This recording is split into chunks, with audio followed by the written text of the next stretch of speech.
On a eu des pommes de terre pour toute l'année. Yeah. We have our potatoes for the whole year.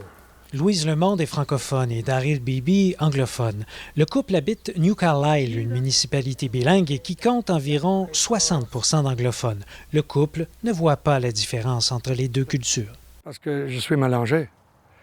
Je ne suis pas juste anglophone, parce que j'ai vécu ici au Québec toute ma vie. So, cette merveilleuse culture que j'ai expériencée, c'est moi. Entre nous deux, c'est du mélange, entre Daryl et moi. Si je veux être sûre qu'il me comprend, j'y vais en anglais.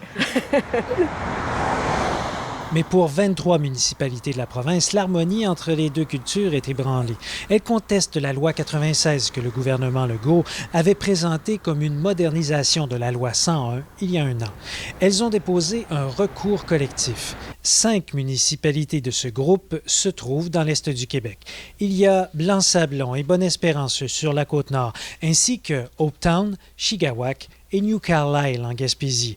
Elles veulent que les tribunaux invalident certaines dispositions. Elles n'acceptent pas, par exemple, que les contrats et les communications doivent être faits en français ou qu'elles doivent discipliner les employés qui n'utilisent pas le français comme langue de travail. Ce que je trouve de valeur avec cette loi-là, c'est qu'au lieu d'avoir trouvé une combinaison gagnante-gagnante, ils sont allés vers une combinaison gagnant pour la langue française et perdant pour la minorité anglophone.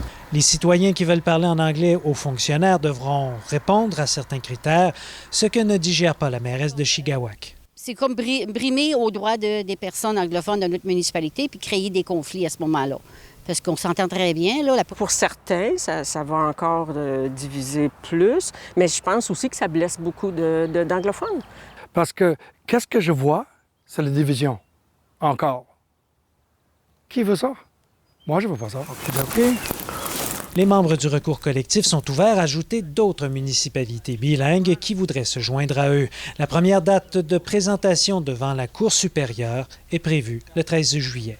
Ici Jean-François Deschênes, Radio-Canada, New Carlisle. Ici Est du Québec.